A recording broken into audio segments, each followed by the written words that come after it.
السلام علیکم ورحمۃ اللہ وبرکاتہ۔ اللہ کریم جل والا آپ سب کو سلامت رکھے۔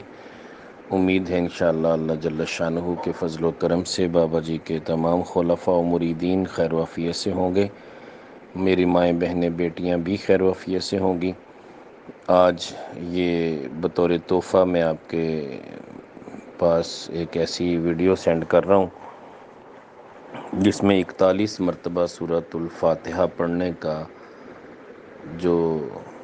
فائدہ ہے وہ بیان کیا گیا ہے۔ اگرچہ یہ عالم دین اہل حدیث ہیں،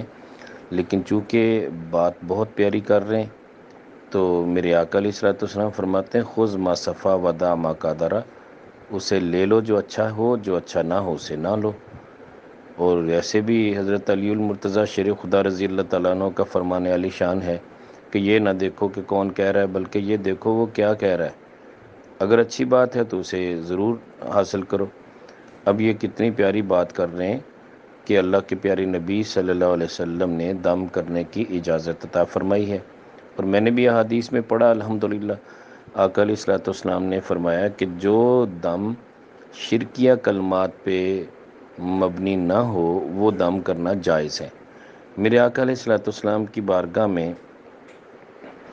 جب بھی کوئی آتا میرے آقا علیہ الصلوۃ والسلام اسے دم کرتے، خود میرے آقا علیہ الصلوۃ والسلام اپنے دونوں ہاتھوں پہ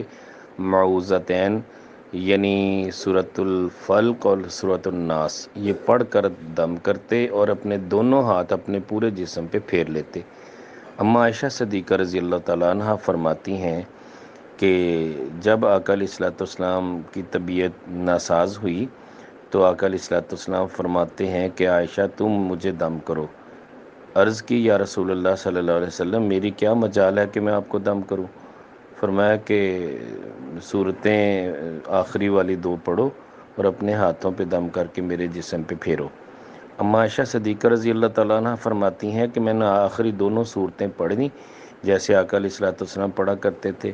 اس کے بعد آقا علیہ الصلوۃ والسلام کے دونوں ہاتھوں میں سے ایک ہاتھ پکڑا اور آقا علیہ الصلوۃ والسلام کے جسم اطہر پہ پھیر دیا، اس لیے کہ میرے ہاتھوں کے بجائے اللہ کے نبی صلی اللہ علیہ وسلم کے ہاتھ زیادہ فضیلت والے برکتوں والے ہیں۔ تو دم کرنے میں کوئی قباحت نہیں ہے، ہاں البتہ یہ خیال کیا جائے کہ کسی بھی شخص کو دم کرنے سے پہلے یہ سوچ لیا جائے کہ اس کا تعلق اور رشتہ کیا ہے۔ مردوں کو دم کرنا، اس پہ درد کی جگہ پہ ہاتھ رکھ کے دم کرنا، یا مردوں کے جسم کے حصوں پہ دم کرنا کوئی قباحت اور ناجائز اور حرام نہیں ہے۔ ہاں البتہ وہ مرد جو خواتین کو بھی دم کرتے ہیں ان کو یہ بہت بڑی احتیاط کی ضرورت ہے کہ وہ کسی بھی خاتون کو جو غیر محرمہ ہے ہاتھ بھی نہ لگائیں، اور اتنی احتیاط کریں کہ یہ بات جان لیں کہ کسی بھی غیر محرمہ کو بلا ضرورت بلا وجہ ہاتھ لگانا یہ غیر شرعی ہے۔ ہاں البتہ ڈاکٹر یا طبیب اگر کسی بھی خاتون کے کسی جسم کے کسی حصے کو اس نیت سے ہاتھ لگاتا ہے کہ وہ چیک کرے کہ یہ مرض کیسی ہے، اس کے بعد پھر اس کا علاج بھی کرتا ہے، تو اس میں کوئی قباحت نہیں ہے، علماء نے اس کی اجازت دی ہے۔ لیکن یہ دم جو ہے دم کرنے کے لیے ہاتھ رکھنا ضروری نہیں ہے۔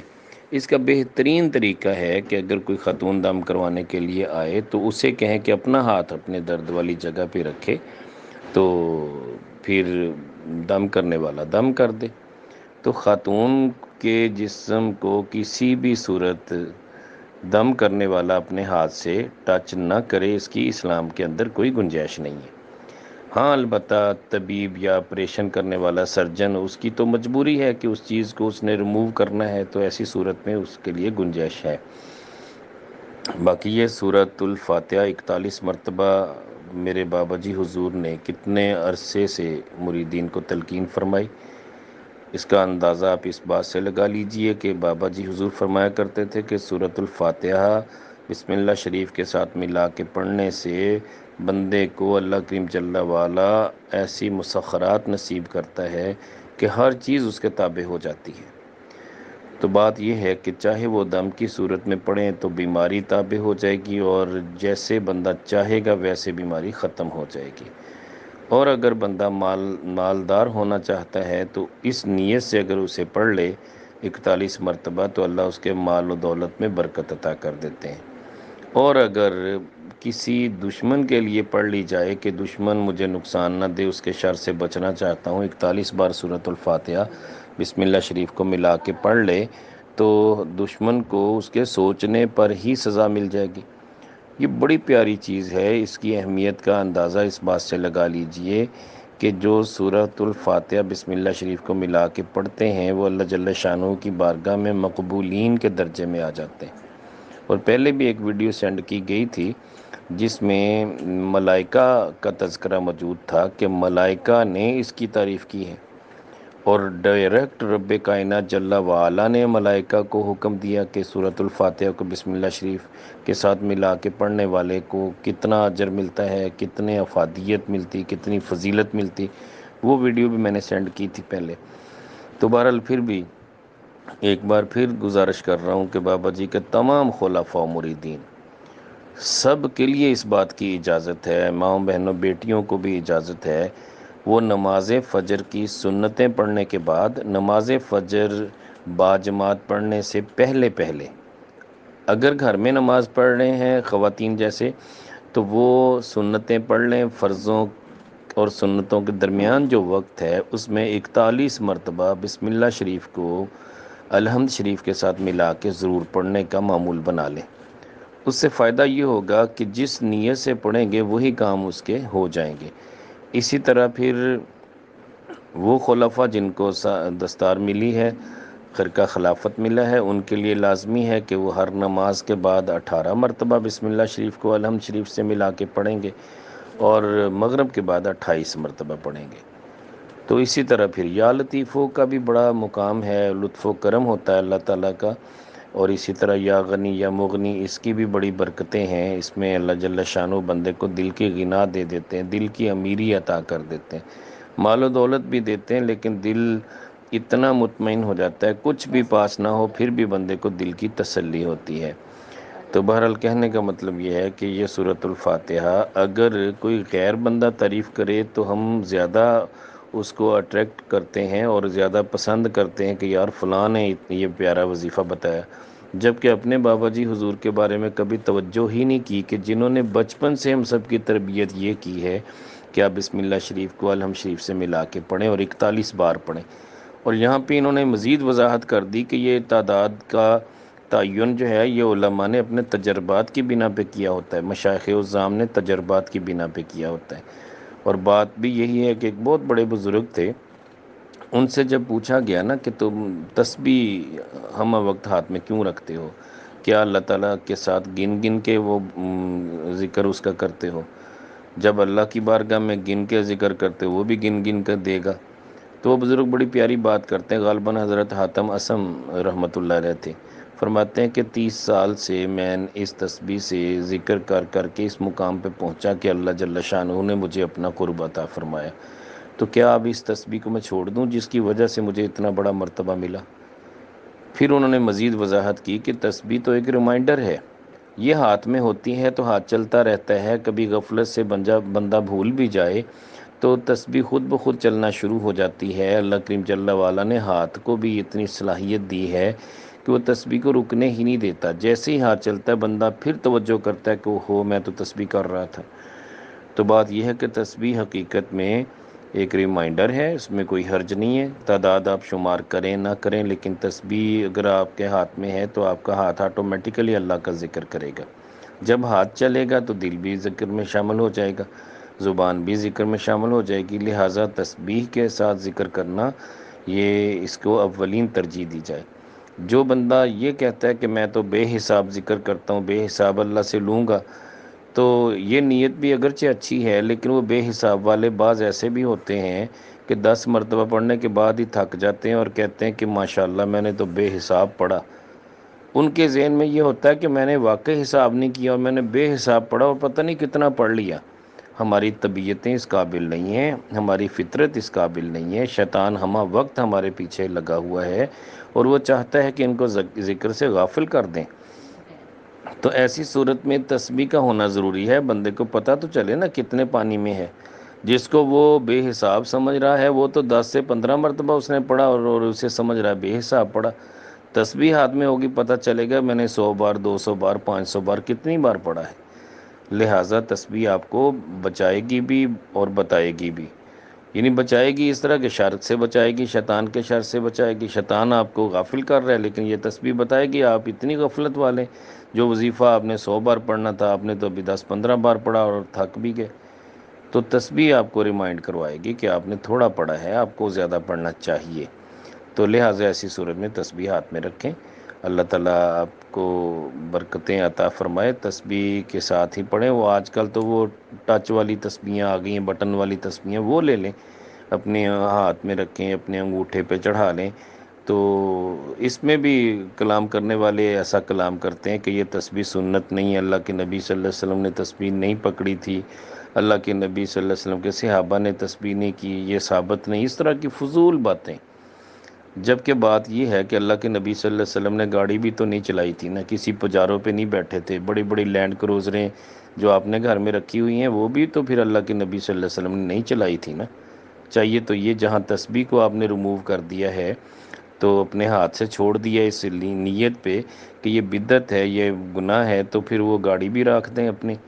اور یہاں تک کہ اے سی بھی کمرے سے اتار کے رکھ دیں۔ کیا ضرورت ہے؟ اللہ کے نبی صلی اللہ علیہ وسلم نے تو نہیں اجازت دی اس کی۔ جیسے یہ علامہ صاحب فرما رہے ہیں کہ یہ ڈرپ، یہ انجیکشن، یہ میڈیکیشن، یہ سب سلسلہ یہ تو بعد میں شروع ہوا، پہلے تو یہ چیزیں نہیں تھیں۔ پہلے تو اگر زخم ہو جاتا تھا تو کپڑا جلا کے یا جو دیگر سامان ہوتا تھا ان میں سے اسپیشلی طور پہ کپڑے کو ترجیح دی جاتی، یا سن سے بنی ہوئی رسیوں کی ترجیح دی جاتی، ان کو جلا کے زخم پہ بطور علاج مرم پٹی کی جاتی، وہ اس کی راکھ اس پہ زخم پہ باندھی جاتی، اور آقا علیہ الصلوۃ والسلام خود اپنے صحابہ کا علاج کرتے، اور صحابیات مرم پٹی کیا کرتی تھیں۔ یہ سارے معاملات تاریخ میں موجود ہیں۔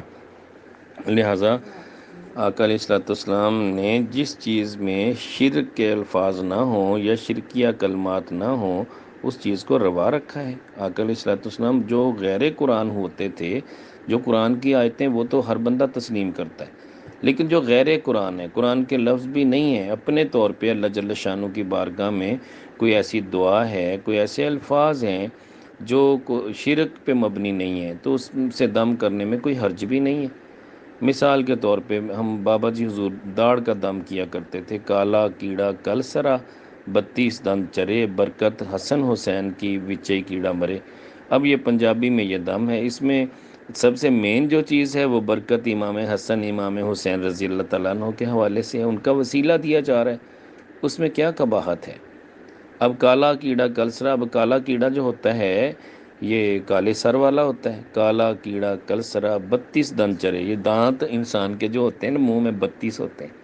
تو اس حوالے سے ان کو کہا گیا کہ کالا کیڑا، یعنی کیڑا جب دانتوں کو لگ جاتا ہے یہ 32 دانتوں کو بھی کھا سکتا ہے۔ ٹھیک ہے، آگے پھر کہا گیا برکت حسن حسین دی وچے کیڑا مرے، تو بات یہ ہے کہ یہ کیڑا جو لگا ہوا ہے اللہ کرے یہ امام حسین امام حسن رضی اللہ تعالیٰ عنہ کی برکت سے، ان کے وسیلے سے یہ ختم ہو جائے۔ اور کتنا بڑا وسیلہ ہے یہ، اس میں کوئی قباحت نہیں، کوئی حرج نہیں، اس میں کوئی شرک نہیں، اور ان کی برکتیں، ان کی دعائیں، ان کی التجائیں ساری امت کے لیے بالکل وافر مقدار میں ہیں۔ آقا علیہ الصلوۃ والسلام کی ساری امت کے وہ خیر خواہ تھے، ان کے لیے دعائیں کرنے والے تھے، ان کی محبت میں انہوں نے اپنی جانیں قربان کر دیں تاکہ ہماری جو ہمارے نانا ابو کی امت ہے وہ بچ جائے، ہر طرح کی بد اخلاقی سے بچ جائے، اور اسی طرح ہر طرح کے ایسے دین سے بچ جائے جس کے اندر سوائے لہو و لعب کے کچھ بھی نہ ہو۔ جیسے وہ یزید کے کارنامے تھے، کرتوت تھے کہ مسجدوں میں ناچ گانا اس نے شروع کروا دیا تھا، یہاں تک کہ بندروں کا ناچ وہ مسجد میں کروایا کرتا تھا، یہاں تک کہ اپنی ماؤں سے زنا اس نے جائز قرار دے دیا تھا، مدینہ طیبہ کی 10,000 خواتین کے ساتھ زنا کیا گیا۔ تو یہ سارے معاملات موجود ہیں اپنی فوج پہ، اس نے یہ اس پہ روا رکھا تھا کہ اس کے لیے مباح ہے، جائز ہے۔ تو تو یہ باتیں جو ایسا بظاہر دین کا اظہار کیا جا رہا ہے کہ میں بھی مسلمان ہوں، چہرے پہ داڑھی بھی رکھی ہوئی تھی، سر پہ امامہ بھی باندھتا تھا، لیکن قباحتیں کتنی بڑی تھیں، وہ اللہ کے نبی صلی اللہ علیہ وسلم کے دین کا مذاق اڑایا کرتا تھا۔ اس وجہ سے امام علی مقام نے اپنی جان دینا گوارا کر لی، لیکن دین پہ حرف نہیں آنے دیا۔ تو بہرحال کہنے کا مطلب یہ ہے کہ ہم نے جتنے بھی ذکر اذکار ہیں ان کی جتنی تعداد بیان کی گئی ہے اس کے مطابق ہی کرنے ہیں، اور اگر کوئی بندہ کم یا زیادہ کر لیتا ہے اس میں کوئی حرج بھی نہیں ہے، کوئی گناہ بھی نہیں ہے۔ البتہ یہ ہے کہ جو چیز 41 بار پڑھنے والی ہے، تجربات سے یہ بات واضح ہوتی ہے کہ 41 بار ہی پڑھی جائے گی تو اس کا کما حقوق فائدہ ہوگا۔ لازمی بات ہے، ایک چیز اتنی تعداد میں بتائی گئی ہے تو ہم کہتے ہیں جی بس صرف 10 بار 11 بار پڑھ لیں، بھئی اس کی تو فارمیلٹی ہو جائے گی، خانہ پوری ہو جائے گی، لیکن حقیقی فوائد اس وقت ہوں گے جب اس تعداد کے مطابق پڑھا جائے۔ یعنی ہم اپنے آپ کو اتنا ڈیلے کر رہے ہیں نا، مثال کے طور پہ اگر ایک چیز 41 بار پڑھنے سے فائدہ حاصل ہوتا ہے، ہم پڑھتے ہیں روزانہ 11 بار، تو لازمی بات ہے پھر جب تک وہ 11 کی تعداد جو ہے وہ 41 تک نہیں پہنچتی، اتنے دن تو ہمیں ڈیلے کرنا پڑے گا نا، اتنا ہمیں اور صبر کرنا پڑے گا۔ یہ الگ بات ہے کہ اللہ کریم جل وعلا اگر چاہیں تو اس میں مزید برکتیں عطا کر دیں۔ ایک بات اور وضاحت کر دوں کہ دیکھیں یہ جو تعداد ہوتی نا علماء یا مشائخ نے جو تجویز کی ہے، اس کی مثال چابی جیسی ہے، جیسے چابی کے دندانے ہوتے ہیں نا، ہر تالے کو کھولنے کے لیے، ہر بندش کو ختم کرنے کے لیے، تالا اگر لگا ہوا ہے تو اس بندش کو ختم کرنا ہے تو اس کے لیے جو چابی استعمال ہوگی وہ اس تالے کے مطابق ہی بنی ہوئی چابی استعمال ہوگی۔ اس کے دندانوں میں سے ایک دندانے کا بھی اضافہ کر دیا تب بھی معاملہ خراب ہو جائے گا، اگر کم کر دیا، ایک دندانہ بھی کم ہو گیا تو تالا کھلے گا نہیں۔ یہ مثال دے کے علماء نے سمجھانے کی کوشش کی ہے کہ ہم جتنے ذکر اذکار کرتے ہیں ان کو ان کی تعداد کے مطابق ہی کریں تو کما حقہ فائدہ اٹھائیں گے، لیکن اگر بالفرض ہم نے تعداد کم کر دی تو تقریباً اتنے دن ہی ہمیں مزید ویٹ کرنا پڑے گا۔ لہٰذا بہترین عمل یہ ہے کہ ہم زیادہ سے زیادہ تعداد میں پڑھیں۔ تو یہ جو کم سے کم تعداد بتائی جاتی ہے یہ صرف اس لیے تاکہ فطرت اس کے متحمل ہو جائے اور آدمی کو عادت بن جائے کہ میں ذکر کرنے والا بن جاؤں، تاکہ وہ کم سے کم تعداد پڑھے گا تو زیادہ سے زیادہ پڑھنے کا اس کو شوق پیدا ہو جائے گا جب اس کے کام ہونا شروع ہوں گے۔ تو یقین کامل رکھ کے اپنے سلسلے کے تمام وظائف کو پابندی سے ادا کریں، کوشش کریں اللہ جل شانہ آپ سب کا حامی و ناصر ہو۔ اور یہ بار بار آپ پوچھتے ہیں کہ جی چلتے پھرتے پڑھ سکتے ہیں یا بغیر وضو پڑھ سکتے ہیں، بھئی دیکھیں جتنا گڑ ڈالیں گے اتنا میٹھا ہوگا، چلتے پھرتے پڑھیں گے تو اتنی یکسوئی نصیب نہیں ہوگی، خشوع و خضوع نہیں ہوگا، اجر تو ملے گا لیکن کما حقہ فائدہ نہیں پہنچے گا۔ فائدہ حاصل کرنے کے لیے ہر چیز کی ایک قدر ہے، اس کا تقدس ہے، اسے ملحوظ خاطر رکھا جائے، ادروائز اجر تو ملے گا، اور اس میں کوئی قباحت بھی نہیں ہے، آپ چلتے پھرتے پڑھ لیں، یہ آپ کی مجبوریوں کے پیش نظر اجازت ہے۔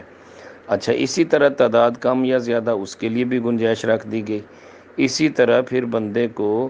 ہر لحاظ سے اجازت دے دی گئی کہ اگر وضو ہے تب بھی پڑھ لیں، وضو نہیں ہے تب بھی پڑھ لیں۔ لیکن میں نے آپ کو ایک مثال پہلے دی تھی کہ اگر وضو والے ذکر اذکار اللہ کے نبی صلی اللہ علیہ وسلم کی بارگاہ میں پہنچتے ہیں تو آقا علیہ الصلوۃ والسلام دائیں طرف رکھتے ہیں، اور جو بغیر وضو پڑے ہوئے ذکر اذکار پہنچتے ہیں وہ بائیں طرف رکھتے ہیں۔ اب دائیں ہاتھ والے بائیں ہاتھ والے قرآن میں اس کا ذکر ہے، ان میں بڑا فرق ہے۔ دائیں ہاتھ والے وہ ہوں گے جن کا حساب و کتاب بھی نہیں ہوگا، وہ جنت کے مستحق ہوں گے، بغیر حساب و کتاب جنت میں جائیں گے۔ جن کا نامہ اعمال بائیں ہاتھ میں دیا گیا ان سے باقاعدہ حساب لیا جائے گا، پوچھا جائے گا، پھر اگر وہ اس قابل ہوئے تو پھر ان کو بخش دیا جائے گا، کسی ایک عمل کی بنا پہ بھی بخشا جا سکتا ہے۔ تو یہ تو اللہ جل شانہ کی رحمت پہ ڈیپینڈ کرتا ہے نا۔ تو ایسا بھی ہو سکتا ہے کہ حساب ہوا، وہ بندہ جہنم کے قابل ہے، جہنم میں جا رہا ہے، آقا علیہ الصلوۃ والسلام کو اس نے پکارا، تو جیسے ہی پکارا آقا علیہ الصلوۃ والسلام تشریف لائے، جیب سے اپنی وہ درود و سلام والی پرچی نکال کے ترازو میں رکھی، ترازو بھاری ہو گیا، اس بندے کی بخشش کا وسیلہ بن گیا۔ یہ بھی طریقہ ہے۔ اور یہ بھی ہے کہ آقا علیہ الصلوۃ والسلام کسی امتی سے بہت پیار کرنے والے ہوں، اعمال اس کے کم ہو گئے، فرشتے جہنم میں لے جانے لگے،